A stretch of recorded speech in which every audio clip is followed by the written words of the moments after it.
Participants, more or less 1,100 participants sa apat na category. May 5K, 10 kilometers, 15 kilometers, and 28 kilometers. Galing sa Metro, galing sa Rizal. Ang daming dumating na nagkipag-participate. Actually, ito yung unang-unang Marilaki Fun Run 2024 na ginanap along Marilaki Highway. Nag-umpisa ito kanina nag-start ng 6 AM for 15K and 28K, then followed by 6:30 gun start para sa 5K and 10K. Mga anong oras po ito natapos kanina?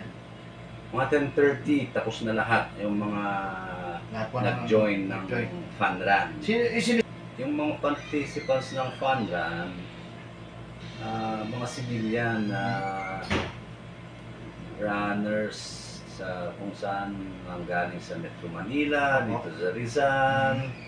And then, siyempre, yung mga ano rin, nandiyan si PNP, nagipag-join na, nagipag-participate, yung ating kasama sa Philippine Army, nagipag-join din sila. Second ID? Second ID. Nandiyan din po ba? May kaditi pa nga eh. Meron po kabit. Ang participants. Mga participants. More or less 1,100 participants.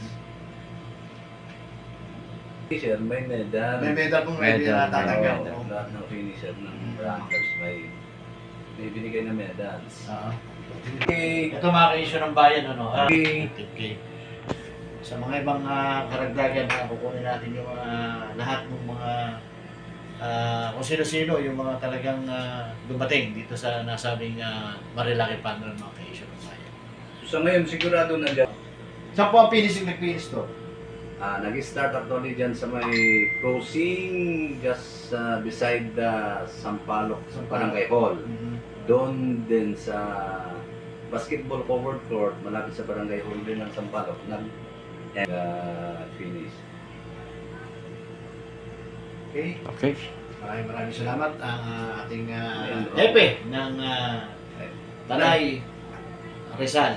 Walang iba kundi si Police Lieutenant Colonel Norman Casuy, ang aming kuya. Maraming salamat at pagbuhay po tayo. Ito po nandyan yung certificate sana.